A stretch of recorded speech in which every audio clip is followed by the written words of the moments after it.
좋으신 나의 아버지 하나님, 저희가 오늘 하나님의 백성들이 함께 예배의 자리에 모였습니다. 이 설교도 곧 예배의 일부분일진데 또 예배의 행위일진데 설교를 통하여서 제 이름이 기억되거나 제가 영광을 받지 아니하고 이 설교를 통하여 오직 그리스도의 영광이 드러나게 하시며 온 성도들이 예수 그리스도를 존귀케 하는 그 예배를 오늘 설교를 통해서도 지속해 갈 수 있게 하여 주시옵소서. 주께서 도와주시기를 간절히 바라며 예수 그리스도의 이름으로 기도하옵나이다. 아멘. 여러분은 요즘 어떻게 지내십니까? 평안하신가요? 잘 지내십니까? 저는 늘 그랬듯이 잘 지내고 있습니다. 살면서 언제나 즐거운 일만 있는 건 아니니까 가끔씩은 좀 버거운 일들이 생기기는 하지만 아무리 힘이 들고 어려워도 제가 기도를 하고 제 마음을 천국에 집중하면 그러면 마음이 편안해지고 그리고 기쁨이 생깁니다.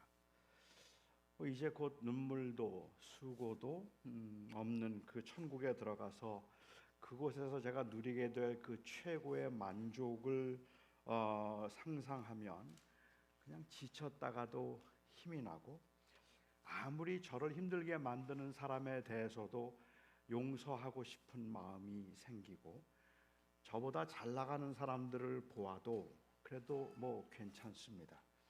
천국에서는 산과 골짜기가 다 평지가 될 테니까 말입니다.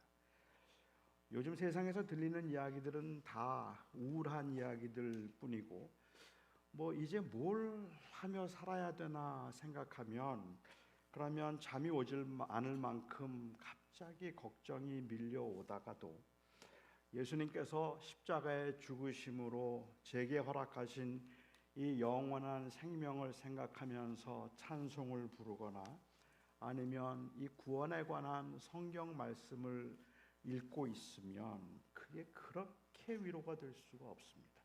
너무 마음이 편안해지고 그리고 기뻐요. 그래서 저는 주님께서 항상 기뻐하라고 하신 말씀이 무슨 뜻인지 알 것 같고 환난 중에도 즐거워하라는 이 말씀은 제가 장차 누리게 될 그 천국의 풍요로운 삶을 생각한다면 무리한 명령이 아닌 어쩌면 그 믿음의 당연한 결과라고 그냥 이해가 됩니다. 그래서 모든 게 너무 편안하고 그리고 모든 게 너무 그냥 즐겁습니다. 제가 진심으로 이렇게 고백할 수 있다면 얼마나 좋을까요? 어쩌면 아마 여기 계신 꽤 많은 분들이 성숙한 신앙인의 모습을 생각하면 제가 여러분들에게 묘사한 그런 모습을 연상하지 않을까 생각합니다. 만일 제가 정말 그렇게 살고 있다면 저는 여러분들에게 부러움의 대상이 될지는 모르지만 존경의 대상은 아닐 겁니다. 왜냐하면 전혀 다른 종류의 사람이라고 생각하기 때문에 그렇습니다.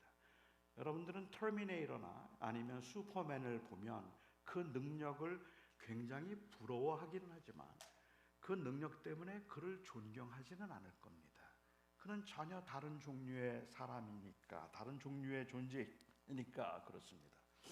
하지만 우리가 대체로 생각하고 있는 성숙한 신앙인의 모습은 조금 전에 제가 묘사드렸던 이런 모습이기 때문에 우리는 그런 상태를 유지하지 못하고 있는 자신의 모습에 항상 낙심이 되기도 하고 그리고 또한 그래서 우리는 정말 알게 되기도 하는 것 같아요.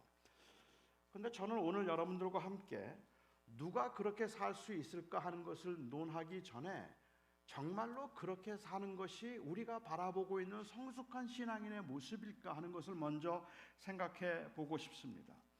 이 세상에서의 삶은 모두가 다 부질없는 것이고 그리고 다 세속적인 것으로 보아서 우리가 장차 누리게 될 천국에서의 그 풍요로운 삶을 생각하면서 기뻐하고 위로를 받는 것, 그것이 과연 이 땅에 사는 성도들이 가져야 할 궁극적인 마음의 자세일까? 하는 것을 한번 생각해 보고 싶다는 말입니다. 우선은 오늘 본문 말씀에서 바울이 말하려고 했던 이 기쁨 그리고 이 즐거움, 이것은 도대체 무엇일까 하는 것을 좀 생각해 보고 싶습니다. 처음에 드렸던 질문을 여러분께 다시 한번 드려보고 싶습니다. 여러분은 사는 게 즐거우십니까? 여러분들은 사는 게 즐거우십니까? 저는 요즘 제가 언제 제일 기뻐하고 언제 제일 즐거워하나 한번 생각해 보았습니다. 저보다 연로하신 분들이 여기에 몇 분 계셔서 조금 죄송하기는 합니다만은 인생에 낙이 없다 할 나이가 가까워지니까 마음이 설레이도록 기쁜 일도 별로 없고 그 기쁨도 그렇게 오래가지는 않습니다. 요즘은 크게 웃을 일이 별로 없는데요, 제가 그래도 손녀들과 채팅할 때 그때 제가 좋아서 웃습니다. 소셜 시큐리티 연금 나오는 날 웃지는 않지만 마음에 여유가 생깁니다. 가끔 제가 우버를 하는데 팁을 많이 받은 날 기분이 좋아서 콧노래가 나옵니다. 혹시 우버 타시거든 팁 많이 주세요. 그러면 정말 기분 좋습니다. 제가 너무 속물이죠. 물론 그 기쁨조차도 제 아내의 잔소리 한마디에 그냥 다 사라져 버릴 수 있어서 사는 게 크게 낙이 없다는 말이 딱 맞는 표현인 것 같아요. 기쁨이라는 것이 단지 이런 감정 상태 아니면 마음의 상태의 문제라면 이 기쁨이라는 말은 아직까지 많은 것을 경험하지 않은 젊은이들의 것이라고 말하는 것도 맞겠다는 생각이 듭니다. 기쁨의 감정은 그것은 경험과 반비례하기 때문에 그렇고 성취 가능성에 대한 그 기대감에 의존하기 때문에 그렇다라고 말할 수 있을 것 같아요. 이 기쁨의 감정은 실은 경험에 반비례한다는 이야기는 인간의 그 속성상, 인간의 그 한계 때문에라도 사람은 한 번 경험한 것을 두 번 경험하면 기쁨이 똑같지 않습니다. 아무리 좋은 것, 아무리 맛있는 것이라도 먹고 또 먹고 몇 번을 먹고 나면 그냥 그 맛이 시들해지는 법이잖아요. 그러니까 새로운 것을 경험할 가능성이 여전히 많이 남아있는 청년들에게는 기쁨이라는 단어가 아직까지도 그래도 가슴을 설레게 하는 단어 있을지 모르겠지만 이미 많은 것을 경험해서 다시 새로운 경험을 별로 할 것이 없다고 생각될 때는, 그럴 때는 그 기쁨은 반비례한다는 말이죠. 또한 기쁨이라고 하는 것은 무엇인가 더 이루어질 수 있다는 성취 가능성에 대한 그 기대감에 의존한다고 말하는 것은 우리가 비록 힘들지만, 공부하는 게 힘들지만 그래도 기쁜 마음을 가지고 살아갈 수 있는 이유는 이 공부를 잘 마치면 그러면 내가 뭔가 될 수 있다는 가능성에 대한 기대가 있기 때문이라는 말입니다. 뭔가 하면 될 거라는, 지금은 굉장히 가난해서 궁핍하지만 그래도 마음속에 기쁜 마음으로 살아갈 수 있는 그것은, 기쁜 마음으로 살아갈 수 있는 것은 지금은 비록 내가 힘들고 가난하지만 언젠가는 꼭 이 삶이 펴져서 괜찮아질 것이라는 가능성이 여전히 남아있을 때, 그때 우리는 기쁘다, 기쁠 수 있다, 아니 기뻐하라는 명령도 우리는 순응할 수가 있다는 말이죠. 버겁게 일하면서 궁핍하게 살지만 그래도 기뻐할 수 있는 것은 괜찮아질 수 있다는 가능성에 대한 기대감 때문입니다. 전도서의 기자가 왜 청년의 때를 말하면서 청년의 때라고 말하고 곧 나는 아무 낙이 없다고 할 해가 이르기 전이라고 말했는지 이해가 되시죠?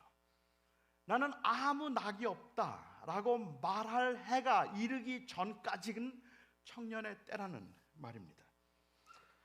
제가 왜 요즘 저의 삶을 인생에 낙이 없다고 할 해가 가까워진 때라고 부르는지 이해가 되시죠? 저는 제가 지금보다 더 좋은 집에 살 가능성이 없어요. 거의 없어요. 지금 여기 제 아들이 와 있지만 혹시 돈 벌어서 저에게 좋은 집을 사준다면 모르겠는데 안 그럴 것 같아요. 그럴 것 같지는 않으니까. 그러니까 제가 지금보다 더 나은 환경에서, 더 나은 조건에서 더 많은 걸 누리며 살 것 같지도 않고, 지금 하던 일들을 바꾸어서 새로운 일에 도전할 만한 그러한 가능성도 아주 희박해지고, 지금 저에게 있어서 잘 사는 것이란 벌려놓은 것을 잘 정리하는 것이라고 생각되는 그러한 상황이기 때문에, 다시 말하면 내가 무엇을 한다고 해서 지금보다 더 나아지거나 더 잘 될 것이라고 하는 그 기대감은 거의 없단 말이죠. 그 기대감이 없는 때니까 인생에 낙이 없다고 할 해가 이르기 전 청년의 때에 창조자를 기억하라는 말씀이 그런 의미일 수 있다는 말입니다. 청년의 특징은 더 나아질 수 있거나 아니면 새로운 것을 다시 시작할 수 있다는 바로 그 가능성으로 인한 기대감이기 때문에 그렇습니다. 물론 요즘은 그 청년들조차도 무엇을 기대할 수 없다는 그 미래에 대한 불확실성을 가지고 살아가야 된다는 것이 너무 안타깝고, 그리고 참 아쉽다는 생각이 들기는 하지만, 청년의 특징을 이야기하라고 한다면 그것은 가능성이잖아요. 그렇죠. 젊음의 특징이라면 가능성이잖아요. 뭔가 또 할 수 있다. 지금 안 돼도 다시 할 수 있다. 새롭게 할 수 있다는 가능성일 겁니다. 이 기대감, 그리스도인들의 기쁨도 바로 이 기대감에서부터 비롯된다고 볼 수 있습니다. 이미 인생은 허무한 것이고, 무엇을 가져도, 무엇을 소유해도, 무엇을 얻어도, 어떤 집에 살아도, 어떤 대학교를 나와도, 얼마나 풍요롭고 넉넉하게 살아도 인생은 허무한 것임을 인정한 그리스도인들은 비록 이 땅에 사는 동안에 많은 희생과 수고가 있지만, 그 수고와 희생 가운데도 믿음으로 살아낼 수 있는 것은 주님이 다시 오실 때 모든 것을 보상해 줄 것이라는 기대감 때문입니다. 주님이 다시 오시면 모든 것을 갚아주실 것이라는 기대감, 이걸 믿음이라고 부르기도 하죠. 천국에 가면 이제 아프지 않아도 돼. 천국에 가면 이렇게 고생하지 않고, 이런 차별받지 않고 대접받으면서 마음대로 살 수 있을 거야. 여기서는 내가 네 앞에 고개를 숙이지만 천국에 가면 모든 사람이 다 평등해지게 될 것이고, 내가 내 앞에 고개를 숙이게 될지도 몰라. 이런 기대감 때문에 환난 중에도 참고, 환난 중에도 기뻐할 수 있습니다.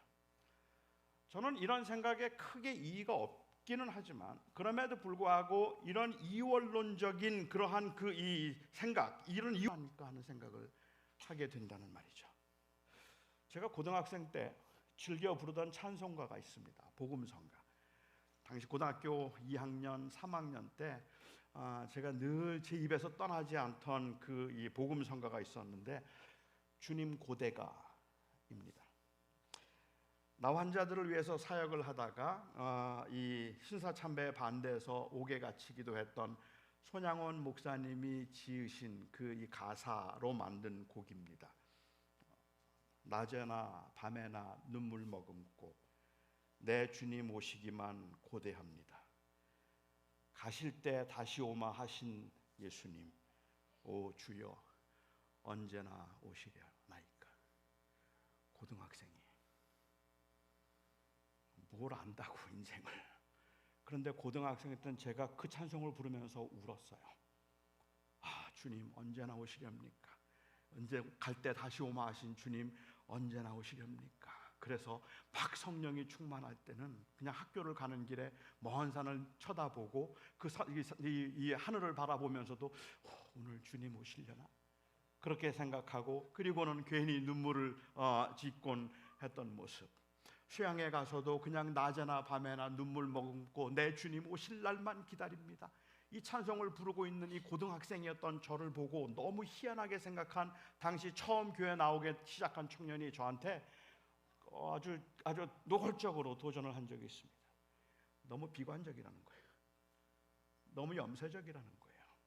아니 지금 고등학생이면 이제 어느 대학교를 할까? 내가 무슨 일을 할까? 뭐 이런 생각을 하면서 그런 그 꿈에 부풀어 있어야 할 나이에 앉으면 낮에나 밤에나 눈물 머금고 주님 오실 날만 기다립니다 라고 찬송을 부르고 있고, 주님 언제 오십니까? 하늘만 바라보고 있는 그 모습이 이상하게 보이는 거죠. 너무 비관적으로 보였다는 말입니다. 지금쯤이면 그 당시 나이라면 뭐 내가 어떻게 이 여학생을 아니면 연인을 사귈 수 있을까, 학위를 받을까, 취직할까, 새 집은 어디에다가 장만할까, 뭐 이런 생각들을 해야 되는데 그게 다 부질없는 생각일 뿐만 아니라 모든 것들은 다 세속적인 생각이라서 그런 것들을 기뻐하고 설레이는 건 다 불신앙인들이 하는 일이고, 그냥 아침 저녁으로 먼 산을 바라보면서 주님 오실날만 기다리는 게 성숙한 신앙인의 모습이고 종말론적인 성도의 모습이라고 생각하고 있는 이 모습이 이원화된 것처럼 보인단 말입니다. 세상과 하나님을, 천국과 이 세상을 나누는 것처럼 보이기 때문이죠. 바울은 로마서 1장부터 4장까지 그 내용에서 어떻게 의롭게 되는가 하는 이 칭의의 문제를 다루었습니다.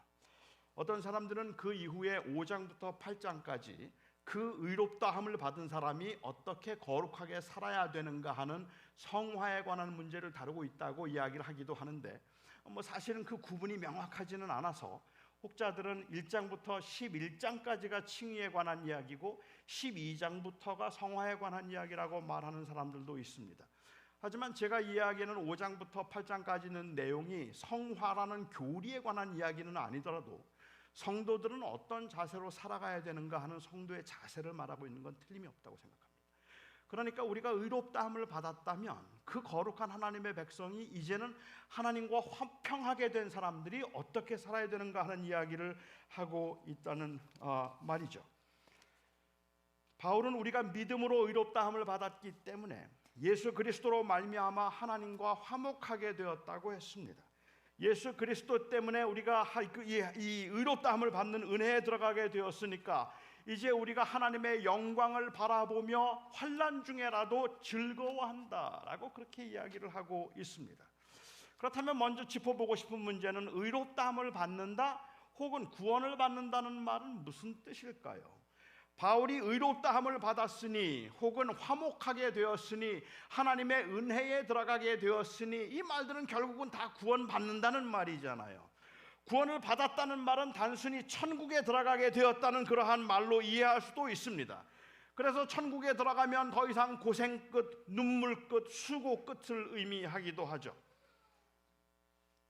고생도 없고 눈물도 없고 수고도 없는 천국 가면 뭘 하며 살까요? 사람들이 궁금해하는 건 천국 가면 뭐 할까 하는 거 궁금해합니다. 천국 가면 뭘 할까요? 믿음 생활을 잘하는 사람은 천국에 가서 리무진 타고 다니고, 천국에 가서도 믿음 생활 잘한 사람은 고급 집에 살고 있고, 믿음 생활을 적당히 한 사람은 천국에 가서도 버스를 타고 다니고, 그리고 아파트에 살면서 이 개털면류관을 쓰고 다닌다. 그 나중 부분은 이야기하지 않았지만 천국에 가면 그렇게 아파트에 살고 좋은 집에 살고 리무진을 타고 다니고 버스를 타고 다닌다는 말은 아주 오래전에 퍼시 콜레라고 하는 목사가 하는 사람이 내가 본 천국이라는 책에서 했던 말입니다. 본인이 천국에 가봤더니 그렇더라는 거예요. 뭐 그런 클래스가 있다는 것 자체도 저는 못마땅하기는 하지만 천국에 가서 그렇게 허황되지는 않아도 천국에 가면 하루에 5번씩 최고의 진로 드리는 예배가 있고 달콤하고 새콤하고 상큼한 과일을 마음껏 먹을 수 있고 게임하고 싶을 때 게임하고 자고 싶을 때 잘 수 있고 그곳에 가면 사람들과 아주 사이좋게 재미있게 행복하게 지낼 것이라고 기대하는 사람들은 굉장히 많은 것 같아요. 제 아들이 어릴 적에 천국에 가도 게임이 있느냐고 묻더라고요. 게임이 없다 그러면 천국 안 갈 것 같은 그런 마음으로 있느냐고 물어서 저는 천국에 가면 게임하면서 느끼는 바로 그 기쁨보다 더 큰 기쁨을 누리게 될 것이라고만 설명을 해주었던 적이 있습니다. 그런데 이런 기대에 대한 확신이 우리에게 있다면 솔직히 이 땅에서는 뭘 해도 재미없습니다. 이 땅에 사는 게 뭐 그렇게 재미있겠어요? 무슨 의미가 있겠습니까? 재미없을 겁니다. 아니 조금 더 냉정하게 말한다면 아마 그런 삶의 형태에서 느끼는 의미를 어느 정도 맛본 사람들은 솔직히 천국도 시시하게 여겨질 겁니다. 천국에 가면 매일 5번씩 예배를 해요. 아니 예배가 지루해서가 아니라 천국에 가면은 그냥 언제나 먹고 싶을 때 먹고 자고 싶을 때 자고 놀고 싶을 때 놀고 그리고 모든 사람들과 다 즐겁게 너무너무 재미있게 살 거예요라고 말을 하는데 그 재미있게 산다는 그 말에서 이미 벌써 꽤 많은 사람들은 지루함을 느낀단 말이에요.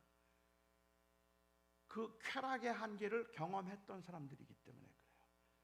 아무리 가져봐야 아무리 누려봐야 뭐 그게 별거 있나. 물론 그래서 어떤 분들은 천국에서는 과거의 그 경험들이 다 지워지기 때문에 천국에서 하는 경험들은 언제나 새로운 것이라고 말을 하는데 뭐 제가 일리가 있는 건 그 주장에 대해서 저는 이해는 하지만 중요한 것은 구원을 받았다는 말, 그래서 내가 천국에 들어가게 되었다는 말을 내가 천국에서 누리게 될 최고의 그 쾌락의 극치라는 의미라고 이해를 하고 있다는 데 문제가 있다는 말입니다. 천국에 들어가면 내가 마음껏 누리고 내 마음대로 살 수 있을 것이라고 생각하는 여전히 자기중심적이고 자율적인 생각이 천국에 들어가서도 내가 곧 주인이 된 것 같은 그런 이미지를 갖게 만든다는 것이죠. 이게 문제라는 말입니다. 구원이란 바울이 5장을 시작하면서 말한 것처럼 하나님과 화목하게 되는 것입니다. 사도 바울은 이 하나님과 화목하게 됨을 하나님의 자녀가 되는 권세를 얻는 것이라고 했습니다.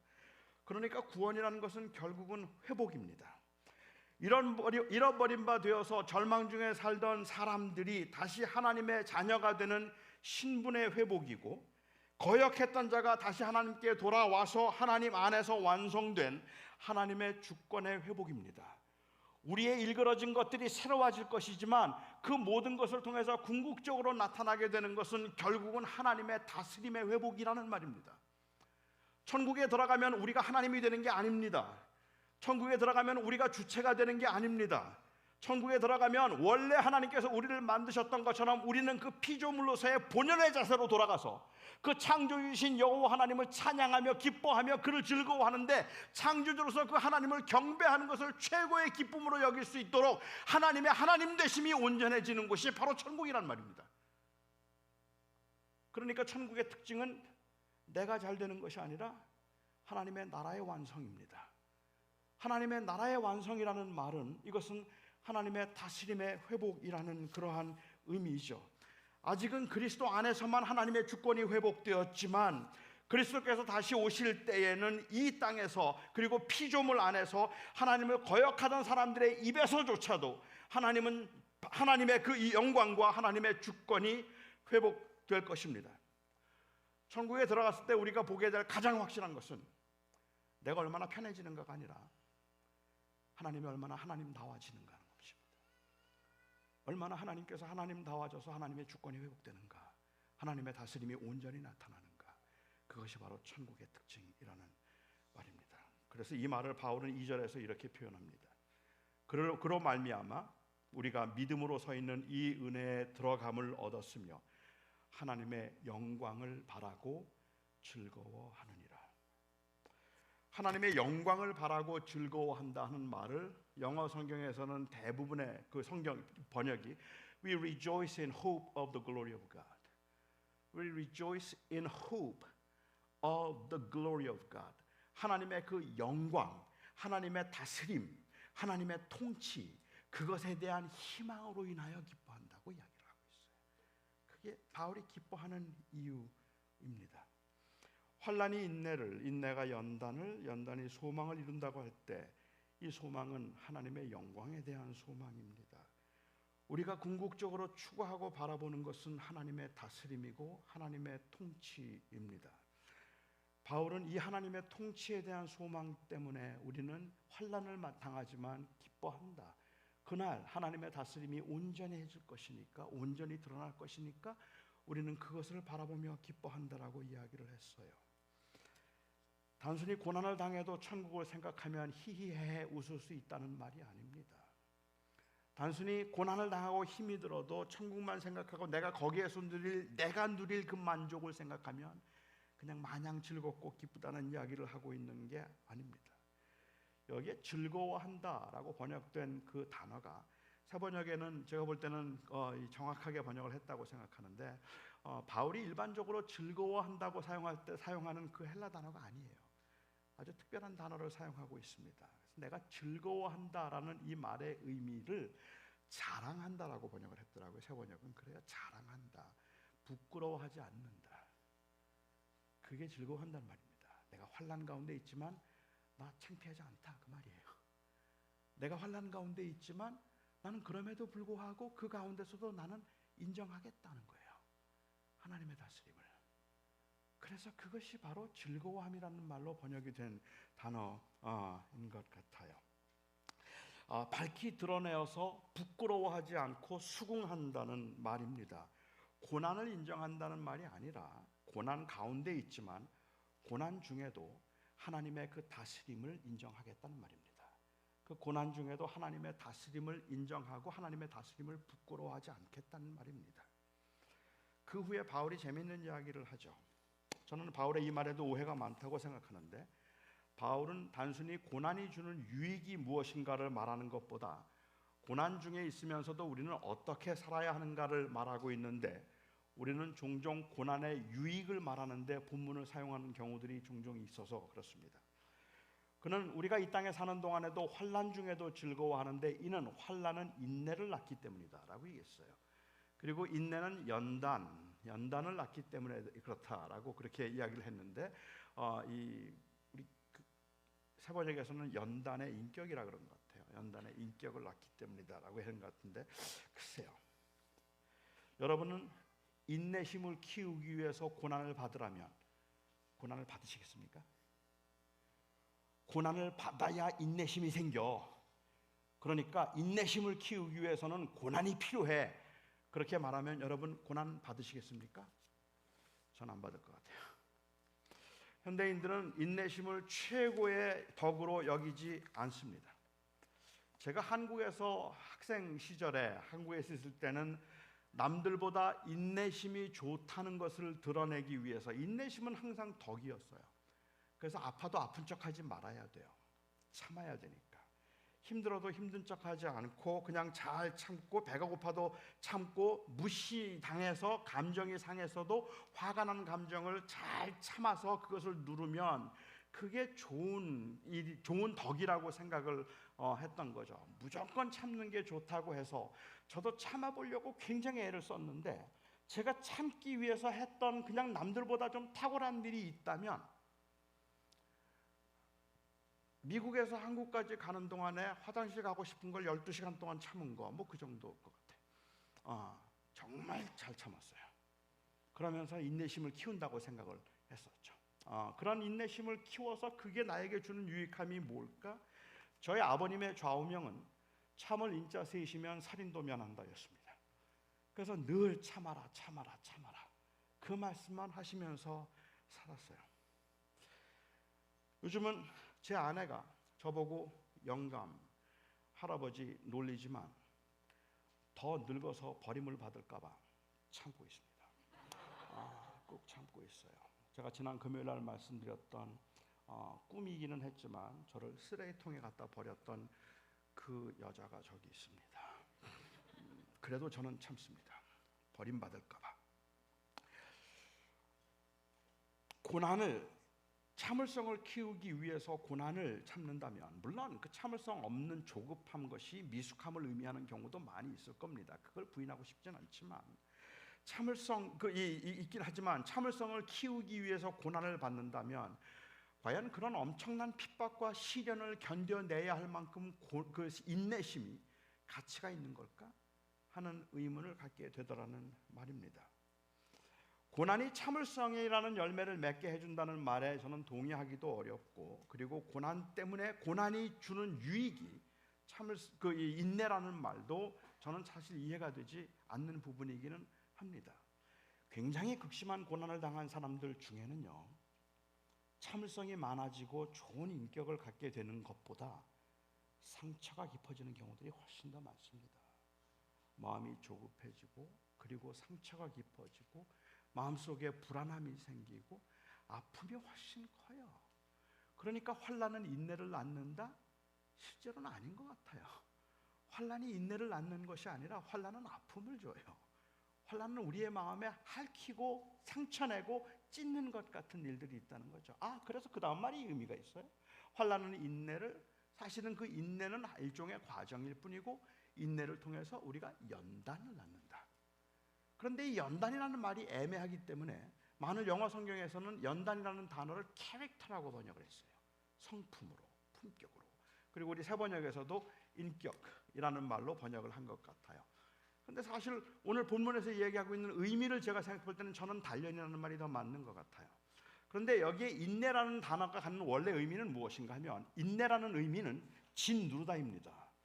환난은 우리를 짓누릅니다.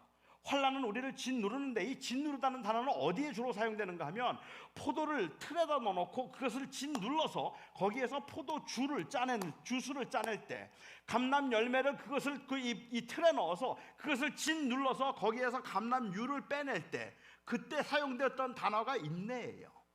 그러니까 환난은 인내를 낳는다는 말을 바꿔서 좀 직역해서 말하자면, 환난은 우리를 짓누른다예요. 그리고 짓누르고, 연단이라는 말의 단어가 하는 원래 의미는, 연단은 approved, 검증된, 입증된 이라는 말입니다. 그러니까 이 말은 좀 다르게 이야기를 하면, 풀무지를 계속해서, 단무지를 계속해서, 그래서 그 어떤 그 금이나 동이나 철을 계속 담금질을 통하여서 그것을 강하게 만드는 거예요. 그게 바로 단련입니다. 그래서 저는 품성이라고 생각하지 않는 이유는, 고난을 당하면 고난은 우리에게 인내심을 줄 것이고, 인내심은 우리에게 좋은 성품을 만든다. 따라서 고난을 당할 때 고난의 유익은 무엇인가 하면, 고난은 우리를 탁월한 인격의 소유자로 만들기 때문이다. 이렇게 해석한다면 저는 원래 의미에서 벗어났다고 생각하는 거죠. 고난의 목적은 우리를 좋은 인격자로 만드는 게 아니란 말입니다. 오히려 이것은 인과관계를 말하고 있는 게 아니에요. 이 인내 때문에 연단이 생긴다는 말을 하고 있는 것이 아니라, 우리가 당하는 이 고난들은 우리를 짓누르고, 우리를 계속 담금질을 하고, 우리를 굉장히 괴롭힐 거라는 거예요. 우리를 계속해서 눌러서 이 고난과 환난 때문에 우리가 못 견디게 만드는데, 그것들을 통해서 우리는 소망을 갖게 된다 이야기하는 거죠. 우리를 하여금 소망을 가지고 살아가게 만드는 것이다. 무엇을 소망할까요? 무엇을 고대할까요? 이미 말씀드렸던 것처럼 바로 하나님의 다스림에 대한 소망입니다. 여기서는 지금 이렇지만 거기에서는 하나님의 다스림이 나타날 테니까, 그 하나님의 다스림이 그 삶 속에서 나타나기를 바란다는 그러한 간절한 마음으로 이야기를 하는 것이죠. 종말론적인 기쁨, 아니면 종말론적인 즐거움이란, 단순히 내가 천국에 가면 이젠 더 이상 고생하지 않아도 돼 라는 것에서 오는 기쁨이 아니라, 천국에 가면 이제 하나님의 다스림이 온전히 드러나서 내가 이 땅에서 경험하는 이런 모든 불의한 일들이 더 이상은 일어나지 않을 것이라는 것에 대한 기쁨이에요. 그리고 그 하나님의 다스림을 고대하고 있다면, 우리는 이 땅에서 그러면 어떻게 살아야 할까? 이 이야기가 바울이 말하고 싶은 핵심이라고 저는 생각합니다. 그러면 우리는 어떻게 살아야 되는 겁니까? 이 이야기를 하는 이유가 궁금해지는 거죠. 이게 만일 성화에 관한 이야기, 칭의로 의롭다함을 받은 사람은 어떤 자세를 가지고 세상을 살아가야 되는가에 관한 이야기라면, 바울이 구원에 관한 이야기를 하고 난 다음에, 우리가 구원받은 성도라는 이야기를 하고 난 다음에, 우리가 종말론적으로 그 구원받은 성도로서 하늘나라에서 하나님의 그 주권이 회복되는 것을 바라보고 앙망하면서 살아가는 사람들이라면, 이 땅에 사는 동안에 그 사람들은 어떻게 살아야 되는가? 이 땅에 사는 동안에 환난 가운데 즐거워한다? 이 말은 이 땅에 사는 동안에도 우리는 환난 때문에 하나님의 다스림을 부끄러워하지 않는단 말이에요. 하나님의 다스림을 인정한단 말이에요. 내게 비록 부족함이 있고 연약함이 있지만 내 삶이 하나님의 손안에 있습니다. 내가 원하는 대로 되지 않지만, 그렇지만 그럼에도 하나님께서 나를 다스리신다면 저는 그 하나님의 다스림을 부끄러워하지 않을 겁니다. 그리고 하나님의 다스림에 만족할 겁니다. 그러한 마음을 가지고 이 땅을 살아가는 모습이 바로 환난 중에 기뻐하고 있는 성도들의 모습이고, 영원한 하나님의 다스림을 앙망하는 사람들이 이 땅에서 하나님의 그 다스림을 바라보며 살아가는 모습이라는 것입니다. 오늘과 그날의 차이는, 오늘은 하나님의 다스림이 없고 그날에는 하나님의 다스림이 있는 것이 아닙니다. 오늘과 그날의 차이는, 오늘은 우리들만 하나님의 다스림을 인정하고 있지만 그날에는 모든 피조물이 하나님의 다스림을 인정하게 될 것이라는 것의 차이일 뿐입니다. 우리는 이 땅에 사는 동안에도 그래서 그리스도와 동행하면서 결국은 하나님의 다스림이 드러나기를 바라는 모습, 바울은 이 이야기를 하고 있는 것 같아요. 그 맥락에서 바울이 빌립보서 4장 13절에서 재미있는 이야기를 하죠. 내게 능력 주시는 자 안에서 내가 모든 것을 할 수 있다. 우리 찬송 중에도 전능하신 하나님, 하나님께는 능치 못할 일이 하나도 없네 라는 찬송이 있습니다. 내게 능력 주시는 자 안에서 내가 모든 것을 할 수 있다라고 이야기를 해요. 이 말씀에 대해서 너무 많은 오해가 있다고 저는 생각을 하고 있는데, 바울이 말하는 것은 하나님은 전능하신 분이기 때문에 그 전능하신 하나님을 의지하면 나는 이 땅에 못할 게 없다, 그런 이야기를 하고 있는 거라고 볼 수는 없잖아요. 바울은 지금 그 이야기를 하고 있는 게 아닙니다. 하나님의 능력을, 우리는 하나님의 전능하심을 의심하지 않습니다. 우리 중에 누구라도 하나님이 전능하셔서 하나님은 무엇이든지 하실 수 있다는 것을 의심하는 사람은 아무도 없습니다. 하나님은 전능하십니다. 하나님이 나눔교회를 1년 안에 달라스에서 가장 큰 교회로 만드실 수 있을까요? 있을까요? 아멘. 당연히 하나님은 만드실 수 있죠. 하나님께서는 이 지금 빌려 쓰고 있는 교회를 1년 안에 여러분들이 사게 하실 수 있을까요? 아멘. 할 수 있죠, 당연히. 하나님은 이 교회를 달라스뿐만 아니라 미국 전체에서 가장 영향력 있는 교회로 만드실 수 있을까요? 아멘. 하나님은 하실 수 있어요. 하나님은 전능하신 분이에요.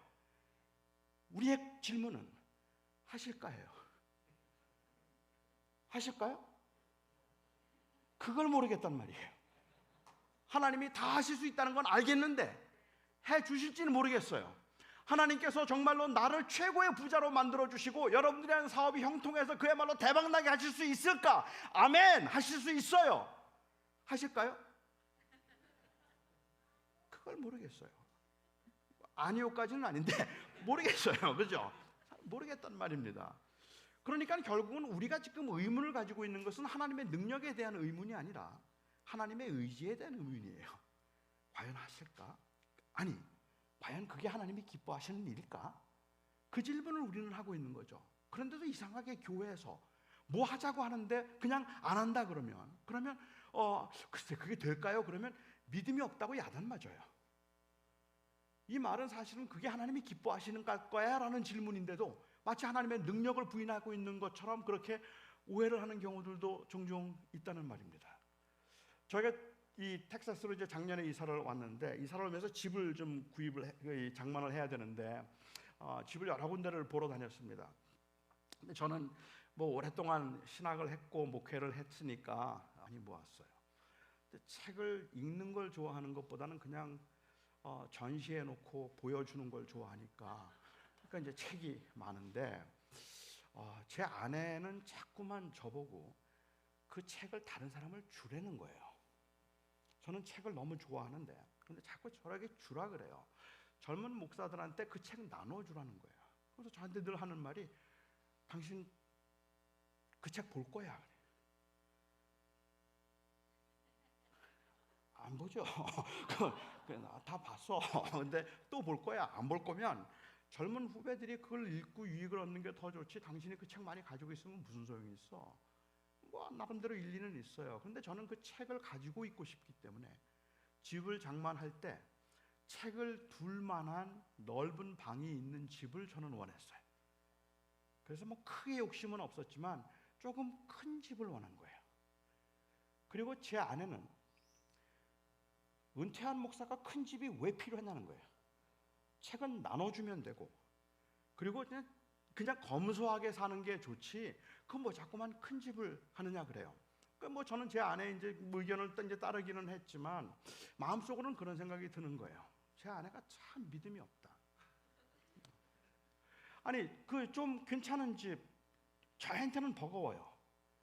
저희한테는 조금 버거워서, 그래서 감당이 안 되는 집이긴 하지만 그래도 마음에 드는 집이 있으면 우리가 그 집을 사겠다고 기도하면 되잖아.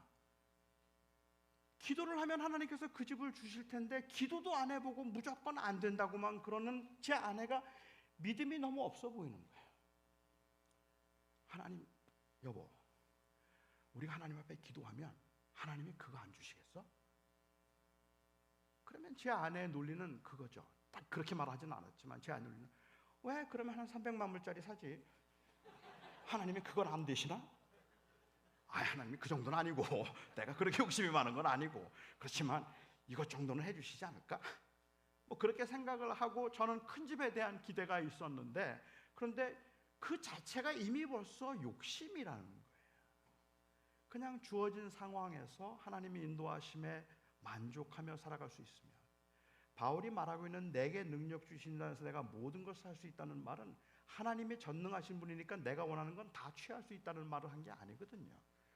오히려 바울이 말했던 것은 내가 가난에 처할 줄도 알고 부함에 처할 줄도 알고 내가 궁핍에 처할 줄도 알고 내가 빈궁에 처할 줄도 알아서 이 모든 일에 일체의 비결을 배웠다. 그러면서 그가 했던 말, 내가 자족하기를 배웠노니, 내게 능력 주시면서 내가 모든 것을 할 수 있다는 말의 의미는 결국은 하나님의 그 섭리 가운데서 나는 어떤 상황에서도 하나님의 주권을 인정하고 자랑할 수 있다는 뜻이잖아요. 나는 부자가 될 수 있다는 얘기를 하는 것이 아니라 내가 지금 감옥에 있어요. 그는 감옥에 있지만, 그리고 혼란에 처했지만, 어떤 상황에 처했든지 내가 여기에서 일체의 비결을 배웠고 내가 자족하는 법을 배웠기 때문에, 그렇기 때문에 나는 내게 능력 주시는 내가 모든 것을 할 수 있다 라고 말하고 있는 거죠. 지금 바울이 말하고 있는 이 자족은 단순히 자기에게 주어진 상태에 대한 만족을 의미하는 건 아닙니다. 여러분은 여러분의 지금 현재의 상태에 만족하세요? 나는 꽤 딱 요만큼이면 되겠습니까? 더 이상 크면 큰일 나죠. 하나님 더 이상 키우지 마시고 요만큼만 하게 해주세요. 전 너무 지금이 좋습니다. 이건 아니잖아요. 여러분 자녀들의 성적 그냥 그 정도면 되겠습니까? BBC, BCC 뭐 그런 데도 괜찮겠어요? 나는 자족하는 법을 배웠나니 뭐 이 정도면 괜찮습니다. 그건가요? 아닐걸요? 조금 더 나아지고 싶죠. 조금 더 발전하고 싶죠. 바울이 말하고 있는 자족은 지금 현재 자기에게 주어진 상태에 만족한다는 것이 아니라 하나님의 주권에 만족하겠다는 거예요. 하나님께서 나를 어디로 인도하시든지 하나님이 나를 다스리신다면 나 괜찮다는 말을 하는 거예요. 가난에 처할 수도 있어요. 부함에 처할 수도 있어요. 그 모든 상황에서 하나님이 나의 하나님이 되시고 하나님이 내 인생을 주관하고 계시다면 나는 그것으로 인하여서 만족한다. 이 말을 바울은 우리가 환난 중에도 즐거워한다라고 이야기하고 있는 거죠. 환난 가운데 있지만 그럼에도 불구하고 우리는 그 하나님의 다스림을 인정하겠다는 말입니다. 너무 힘들고 너무 버겁고 너무 부담스럽기도 하고 너무 피곤해서 그냥 그만 끝냈으면 좋겠다 싶은 일들이 허다하게 많은 우리의 인생을 살아가고 있으면서 그렇게 버겁게 살아가고 이게 과연 뭐가 될까를 생각하면 그냥 불안하기 이를 데 없는 그런 하루하루를 살아가지만 그럼에도 불구하고 내가 즐거워한다, 아니 내가 인정한다, 내가 부끄러워하지 않는다고 하는 것은 하나님이 나를 다스린다는 것 때문에 그렇습니다. 바로 그 다스림에 대한 그 고백이 있을 때 마지막 그날 주님의 다스림이 완성될 때 모든 온 우주 모든 피조물들이 그 주님의 다스림을 찬양할 때 우리는 그때 비로소 진정한 기쁨을 경험하게 된다는 말입니다. 하나님의 영원한 나라를 바라보고 종말론적인 기쁨으로 사는 사람들은 이 땅에 있는 것들은 다 쓸데없는 것이라고 덧없는 것이라고 생각하고 살아가는 사람들이 아니라 내게 주어진 삶의 모든 현장도 하나님의 주권 아래 있다는 것을 인정하고 살아가는 사람입니다. 이 하나님의 주권을 인정하는 사람들은 형통할 때 자랑할 수 없습니다. 그리고 안 될 때 낙심할 수 없습니다. 그게 다 하나님의 주권, 하나님의 다스림 가운데 하나님이 나의 삶을 주관하고 계시기 때문에 그런 것이죠. 제가 지난번 집회 때 말씀을 드렸는지 모르겠습니다만은 저는 아주 어릴 적 태어나서 8개월 될 때부터 소아마비 장애인으로 저는 살았습니다. 평생을 저는 장애인으로 산 셈입니다. 제가 장애인으로 살면서 제 마음속에 가졌던 기도, 가장 간절한 기도는 항상 하나님이 저를 좀 강하게 해주셨다면 좋겠다는 것이었습니다. 하나님께서 저를 강하게 해주신다는 게 뭘까요? 그래서 제가 예수님을 영접하고 목사가 되겠다고 고등학교 2학년 때 헌신을 하고 고등학교 2학년 때부터 4년 동안 하루도 빼놓지 않고 했던 기도는 제 다리를 고쳐달라는 기도였습니다. 그리고 어느 날 하나님께서 어떤 집회를 통해서 저에게 제 다리를 고쳐주지 않겠다고 말씀하셨습니다. 저는 다리를 고쳐달라고 기도를 했고 하나님께서 저에게 깨닫게 해주셨던 건 난 내 다리 고쳐주지 않을 거다. I am not going to make you strong. No, I'm not going to make you strong. But I will be your strength. 하지만 내가 너의 강함이 되어주겠다. 너 이제 나 없인 못 살아. 비록 연약함을 안고 살아가야 되지만 그 연약함 때문에 주를 의지하게 만드시는 하나님께서 사용하시는 하나님의 방법이라면 저에게 있어서 그 다스림을 인정한다는 말은 그것을 인정하는 거예요. 그리고 그 가운데서도 여전히 그냥 그 하나님의 다스림을 바라보고 살아가는 거죠. 이게 쉬운 일이 아닙니다. 저 그 문제 해결했어요. 그렇기 때문에 저는 제가 장애인이기 때문에 불행하다고 생각하지 않습니다. 그런데 장애인이기 때문에 오는 불편이 만만치가 않아요. 저 여기에 그냥 뛰어 올라오고 싶어요. 저 그냥 막 걸어 다니고 싶어요. 여기에다가 칠판 하나 갖다 놓고 왔다 갔다 하면서 설교해 보는 게 제 꿈이에요. 그거 못해요. 아니, 여행할 때마다 불편해요. 가난해서 불행하다고 생각하지 않죠.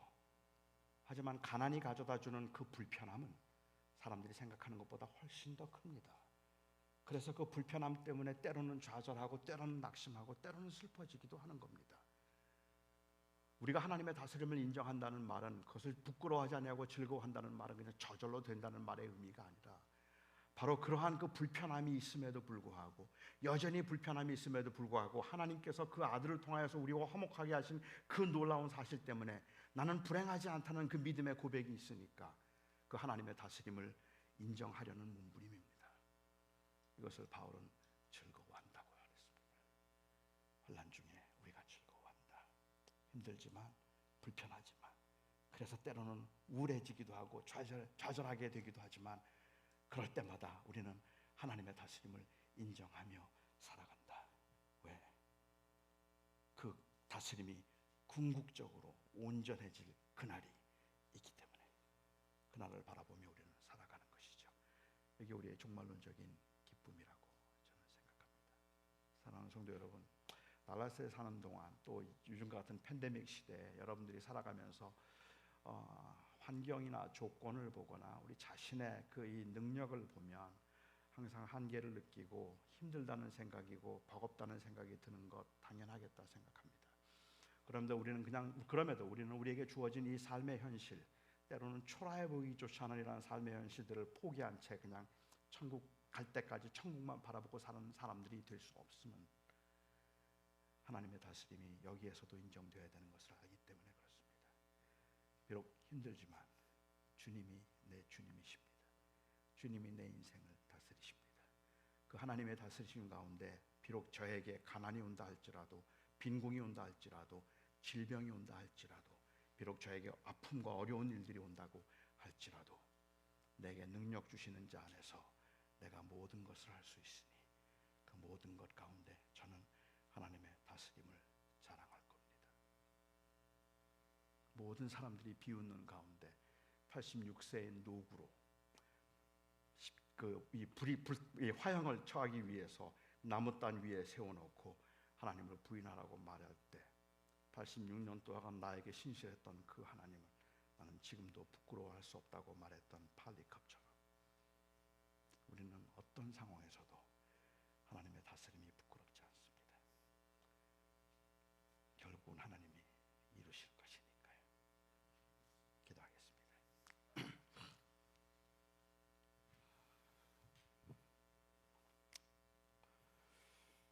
자비로우신 나의 아버지 하나님,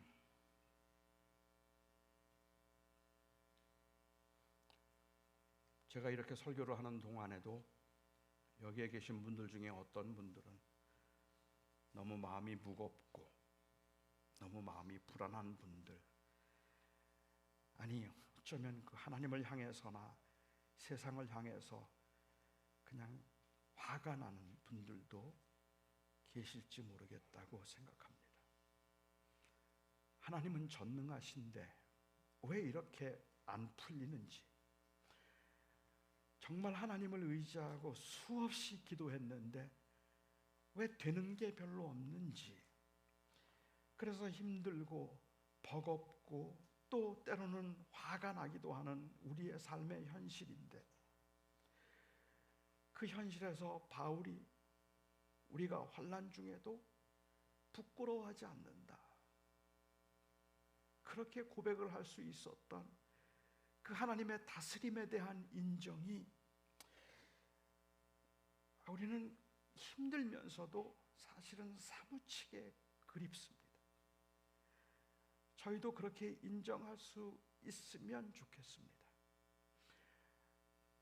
가난해서 불행한 것이 아니고 아파서 불행한 것이 아니라 불편함은 여전히 우리를 괴롭게 만들고 있지만 그럼에도 그 아들을 통하여 우리에게 보여주신 그 하나님의 회복된 다스림, 구원이 저희들의 삶 가운데서 누려졌으면 하는 간절한 바람이 우리 모두에게 있습니다. 아버지 하나님께서 여기 함께 하신 모든 분들의 사정과 형편을 아시는 줄 믿습니다.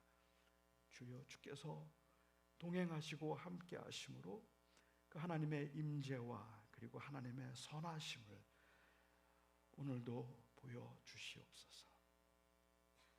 그 아들을 통하여 우리에게 확증하신 그 하나님의 사랑에 감사하며 그 아들 예수 그리스도의 이름으로 기도하옵나이다. 아멘.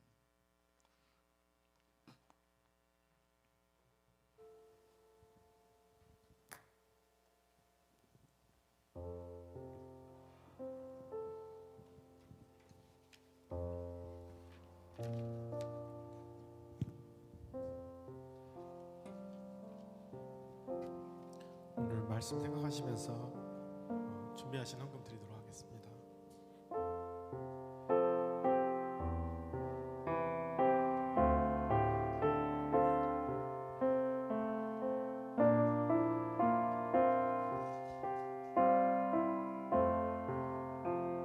주 나의 모습 보내 주 나의 모습 보내 상한 나의 맘 보시네 주 나의 눈물 안에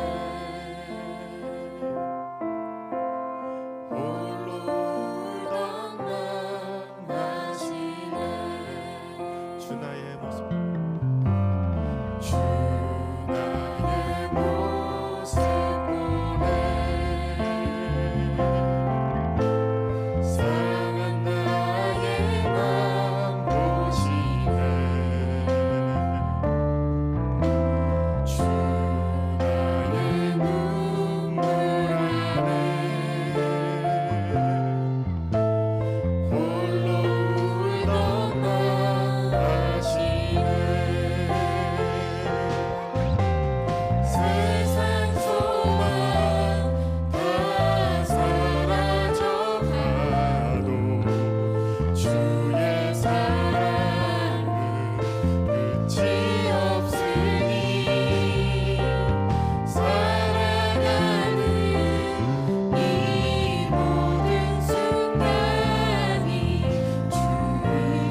우리 드린 헌금을 위해서 같이 기도하겠습니다. 주님 감사합니다.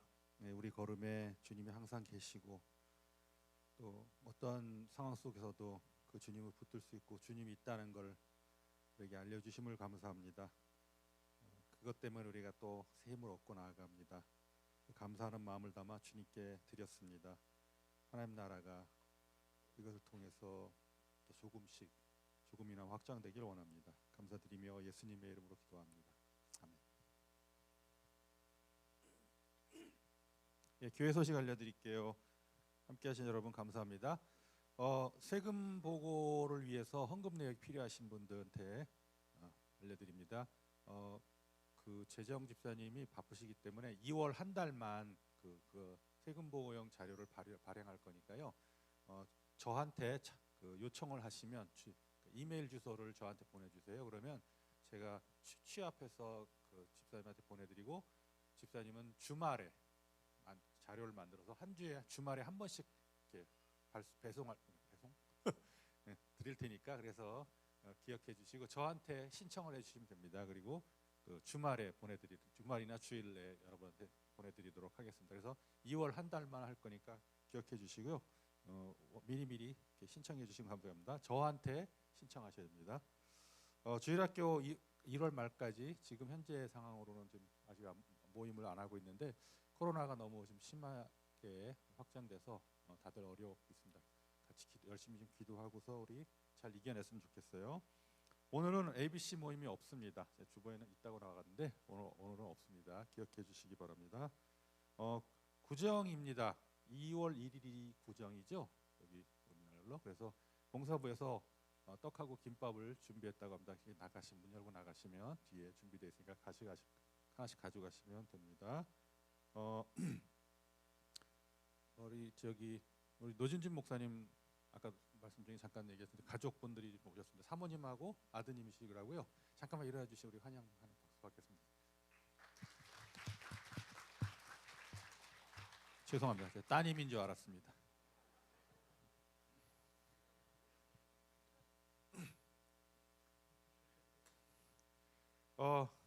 여기 교동정 있는데 임윤미 자매 기억하시죠? 우리 준기 형제 임윤미 자매 아버님이 한국에서 그 요양원에 계신데 아주 상황이 안 좋으시다고 합니다. 그래서 준기 형제가 한번 나갔다 왔고 윤미 자매가 지금 한국에 들어갔습니다. 그래서 아버님 어쩌면 지금 마지막이 될지 모르는 상황 가운데 들어갔고요. 또 홍영미 집사님도 아버님 때문에 지금 한국 들어가셨는데 상황이 안 좋다고 합니다. 위에서 기도해 주시면 감사하겠고요.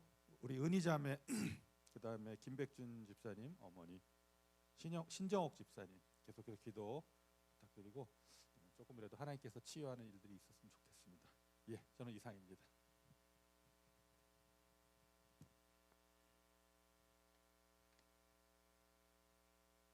네, 오늘 목사님 말씀 들으면서 오늘 저녁에 우리 딸들과 좀 진지하게 좀 의논을 해야 될 일들이 생겼다 이렇게 생각을 합니다. 저희 집에 여러분들 알다시피 우리 소영이가 오빠 오는 거를 너무너무 기다리는데 계속 이제 안 되니까 제가 한 번은 이렇게 얘기를 했어요. 혹시 지금 말씀하신 것 그대로 하나님이 전능하신 분이기 때문에 하실 수 있다는 건 내가 아는데 왜 요걸 막느냐 이거지. 그러면서 이제 막을 수도 있지 않겠느냐 얘기하면 그런 말 하지 말래요. 그 말은 안 온다는 거니까 하지 말라고 저를 갖다가 그냥 탁 입을 막아버리고 이제 그랬었거든요. 나는 그러면 하나님 앞에 화낼 거야. 그러면서 이제 그랬는데 화내도 괜찮은 거죠. 화내도 괜찮은 거래요. 그러면서 저는 또 옛날에 제가 설교하면서 말씀드렸던 것처럼 혹시나 했더만 역시나 아니면 하나님은 나만 미워해. 누구는 도라지 먹고 누구는 산삼 먹냐. 뭐 이런 거 항상 저는 뭔가 하나님이 저한테는 안 좋은 것만 이렇게 하시는 것 같은 뭐 이러한 생각으로 이렇게 오랫동안 살다가 한동안은 또 제가 하나님은 나만 사랑해. 이러면서 또 지내다가 이제는 이렇게 되든 저렇게 되든 제가 주님을 나의 하나님으로 인정합니다라고 하는 고백을 한 적이 있었어요. 그럼 그게 계속 가야 되는데 그게 며칠 안 가더라고. 그러고 또 넘어지더라고요. 그런데 이러한 모습들, 이렇게 쉽게 엎어지고 뒤집어지고 있는 우리들의 이 모습을 우리 주님께서는 여전히 따뜻한 눈으로 바라보시고 계속해서 우리를 격려하고 계신다는 사실, 저는 그거를 알았어요. 그래서 저는 이게 하나님의 은혜라고 생각을 하거든요. 그래서 같이 오늘 네 번의 설교 속에서 계속해서 하나님의 주권, 이것이 복음이다. 이 하나님의 주권을 인정하고 그것을 따라 살아가는 삶이 바로 복음의 능력이다라고 하는 이 중요한 부분들, 하나님의 그 나라의 삶을 살아갈 것인가, 이것이 살아도 되고 안 해도 되고 그런 것이 아니라 우리에게는 사느냐 죽느냐라고 하는 그러한 선택의 기로에 있다는 사실, 굉장히 시리어스한 질문이라고 하는 것, 이것을 좀 이렇게 진지하게 생각하고 우리가 하나하나 결정을 해나가는 한 해가 되었으면 좋겠어요. 우리 같이 기도하겠습니다. 사랑의 하나님 아버지, 아버지께서 저희에게 참 여러 가지 좀 깊게 진지하게 솔직하게 하나님 앞에 서서 우리를 돌아보고 하나님께 질문을 던질 그러한 시간을 허락해 주셔서 감사합니다. 아버지 하나님, 이 모든 과정을 통해서 우리가 제대로 된 선택을 할 수도 있고 아직까지도 잘 몰라서 좀 미숙한 선택을 할 수도 있지만, 그러나 이 모든 것들을 하나님께서 이끌어 가시고 우리를 인도해 주실 줄 믿습니다. 아버지, 우리가 선택해가는 그 과정마다 우리가 주님의 사랑을 우리 가슴에 품고 그렇게 우리가 걸어갈 수 있게 해 주십시오. 하나님께서 우리를 놓지 아니하시고 끝까지 인도해 가신다는 신실하심에 의지해서 우리가 그렇게 걸어갈 수 있도록 주님 붙들어 주십시오. 아버지, 이제 우리가 이 예배를 끝내고 또 교회 밖으로 나아갑니다. 가 있는 그곳에서 아버지 하나님, 나로 인해서 한 사람, 두 사람, 세 사람, 그들이 희망을 얻을 수 있고 위로를 얻을 수 있고 또 격려가 되는 그러한 우리들이 되기를 원합니다. 주님, 우리가 그러한 기회를 주님 앞에 구할 수 있게 해 주십시오. 우리만 보는 게 아니라 주변에 있는 이웃을 또 볼 수 있는 여유도 허락해 주시기를 간절히 바라며 우리 주 예수 그리스도의 이름으로 기도했습니다.